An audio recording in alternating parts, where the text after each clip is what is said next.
Yan, magandang araw sa inyo, mga idol, mga sir, mga ma'am. Ito po, kilala niyo po ba yung nasa larawan? Siya po, yung sikat na vlogger na si Jay Ong. Ayan, kalat na kalat po ito ngayon sa iba't ibang social media platform, sa Facebook, sa TikTok. Kasi hindi lang basta-basta vlogger ito. Sikat na vlogger po itong si Jay Ong. Sa mga hindi nakakakilala sa kanya, meron po siyang 8.13 million subscribers sa kanyang YouTube channel. At meron na rin po siyang 5.3 million followers po sa kanyang Facebook page. Hindi lang po basta-basta vlogger itong si Jay Ong. Sikat na vlogger po itong si Jay Ong dahil yung kanyang mga content ay nagpapakita po ng mga magagandang tanawin dito po sa amin sa Palawan. Minsan sa ibang lugar dumadayo-dayo din po sila at sikat na sikat po itong Ong Fam. Kung kilalang kilala niyo po ito, 'di ba? Lalo na kilala rin si Jay Ong sa pagiging family-oriented kung saan pinapakita niya yung pagmamahal sa pamilya, kung paano ito pahalagahan, kung paano magplano bilang isang pamilya. Kaya nakakagulat at maraming nagulat po na lumabas po yung ganitong klaseng mga larawan sa social media. May mga videos pa nga po yan pero hindi ko na po muna sinama kasi baka maano po tayo, makapiright. Pero ayun nga po, ang unang papalag dito, yung mga diehard fans po ng Ong Fam. Ito po, kung hindi nyo po siya kilala, ito po si Jay Ong, yung nakasombrero. Tapos ito po yung nai-issue sa kanya, yung babae na to. Na ayan, yung kamay ata ni Jay Ong nasa ilalim. Yung sa harapan naman po na nakaputing sombrero, yung kanyang asawa. Tapos yung anak niya na si Jeremiah Ong. Ngayon, ano po ito?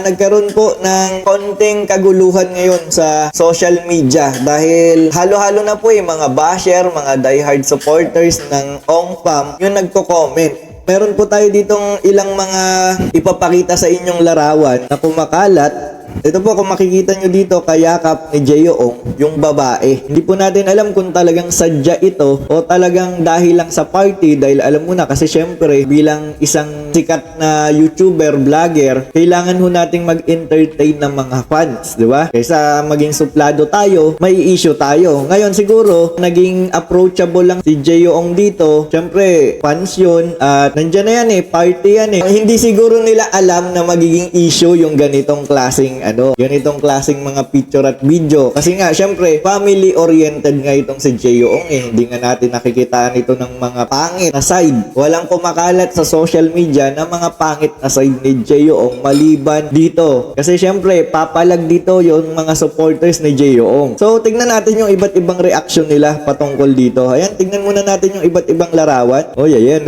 Ayun, biniligan pa. Itong sa harap na nakasombrero, asawa niya yan. Tapos yung katabi niya, anak niya, na si Jeremiah Ong. And ayan, nagkakasiyahan sila dyan. Nakikita niyo po sa mga pictures. At umani ng samot-saring reaction. Ito po yung sabi nga ng isa yung nag-post. Nakita ko lang sa TikTok. Hindi ako makatulog kakaisip kung sino ba yung babae sa harap ni Jay Ong. Diba? Like girl? Anong ginagawa nyo? Bakit dyan ka nakapwesto? Sino bang kinokomenta niya dito, yung babae? May mga kumakalat rin dito na mga na videos. Ito, ayan kung saan makikita na mukhang nakasimangot daw dito yung kanyang anak at nakikita yung kanyang tatay na ayun ayun yung kamay nasa ilalim Okay, i-post natin. Ayan, nakikita nyo naman Balik natin dito sa bandang part ng video na to. Ayun, kita nyo diba yung kamay ni Jayo, diba, na nakahawak dun sa babae. Ayun okay, ito ito, kita nyo ba? Kaya, nako, hindi natin alam kung ano nga ba yung totoo dito. Pero magbasa tayo ng ilang mga komento. Okay, ito pa sa Showbiz Police. Ayan, sabi ayon sa mga nasa party ng gabi na pumarty ang Ong Fam, nagpa-picture lang daw yung babae. Tapos di na umalis. Nakaupo si Jay Ong kaya nagmukhang nakayakap sa babae. Uy, mukhang mukhang fans to ng Jay Ong. Pero para sa akin, siguro kasi talagang party ito syempre kung sumasayaw yung babae tapos natutulak si Jay Ong patalikod, marahil mapapakapit po siya dito sa babae. 'Di ba? Wala namang mali siya Hindi naman niya hinahalikan. Tamang naging touchy lang siya, may mga kumakalat na video. Ayan, kasama niya yung asawa niya habang si Jay Ong nasa likod At makikita niyo po ba nakaupo? Ayan, sa video na yan. Okay, tingin pa tayo ng iba. Ito pa yung isa Ayan nakayakap si Jay Ong habang nasa harap niya si Janice Ong, yung kanyang asawa.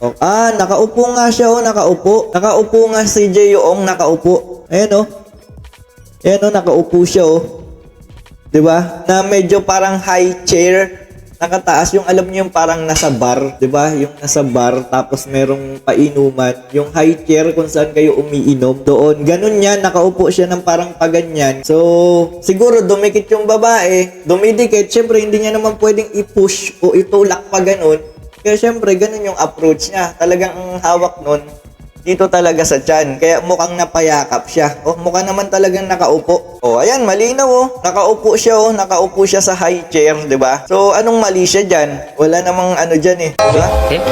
Yan, yung mga basher lang yung nagpapakalat, 'di ba? Na nagmukhang malaswa itong si Jeyo. Alam nyo, kung ako hindi ko naman maaano ito eh. Magagawa ito lalo na kasama ko yung anak tsaka asawa ko. Kasi syempre, respeto yun. Tapos ngayon, ang problema lang doon kasi sikat ako. Kunyari ako sikat, syempre hindi ko maiiwasan. Lapitan ako ng kung sino-sino. Syempre, ganyan na yan. Party-party yan. Magulo dyan, masikip dyan, maraming tao dyan. Hindi mo maiiwasang hindi ka madikitan. Lalo na, syempre, yung mga dalaga, nandyan, karamihan, hindi naman pwedeng pumunta din dyan yung mga may sabit na. O, di ba? Parang ganyan, madidikitan ka talaga. Kaya, yung mga nag-i-issue dyan, patayin nyo na yung issue na yan. Kung sa pamilya nga, wala yan eh. Di ba? Hindi nga nila ginagawang issue yan. Tapos kayo, affected na affected. Affected lang kayo kasi nga, hindi nyo nakikitaan si Jeyoong ng bad side at ngayon nyo lang siya nakitaan ng ganyang klaseng larawan o kumakalat na video. Kaya, ito, meron pa Meron pa po ditong isang comment from Tito Jeril. Hindi ko po kilala kung sino tong nag-post na ito. From Tito Jeril daw. Ang sabi po dito, nilagay sila Boss Jeyo sa DJ booth para iwas dumog. Elevated ang lugar, kaya hindi kita sa angle ng video and camera na nakaupo lang siya doon at sobrang sikip ng area. Yung babae napapaatras, kaya parang hawak niya ang babae. Pero binabalanse lang ni Jeyoong yung katawan niya para hindi siya mahulog. Marami po siyang iniindang sakit, lalo na yung mga pilay niya from the accident a few years back and from his surgeries. Okay, kaya need niya protektahan sarili niya para di mahulog at masaktan. Kita nyo naman siguro kapag nagpapapicture kayo kay Boss Jeyo, hinahawakan kayo para di kayo dumikit sa kanya at baka ma-out of balance siya, di ba? Ayun, malinaw naman, tsaka pinakita ko naman po sa inyo na talagang nakaupo lang siya dyan. Ayan, no? Nakaupo lang siya dyan. Siyempre, sikat nga siya. Nung napadikit sa kanya yung babae na yan, nakikijoin na lang at nakikiparty na rin siya. Diba, kaysa nga itulak niya. Anong gusto nyo? Itulak niya o ganyan, lambingin niya? Pag tinulak niya yan, di ba? Mas lalong issue yan. Eh ngayon, dinikitan nyo po, dinikitan at niyakap. So, kung sa family, wala pong issue yung ganyan, move on na po tayo. Di ba? And, ito po si Jeyoong, talagang kilala po siya na, family-oriented. Hindi po yan magagawa ni Jeyoong dahil alam naman ho natin kung gaano kamahal ni Jeyoong yung kanyang asawa, lalo na yung mga anak. Di ba? Never gagawin yan ng isang Jeyoong. Yun lang, wala. Yung issue na yan para sa amin, wala to. Pinapalaki lang talaga ito ng mga basher at hindi ikakasira ni Jeyoong yung ganyang klaseng issue.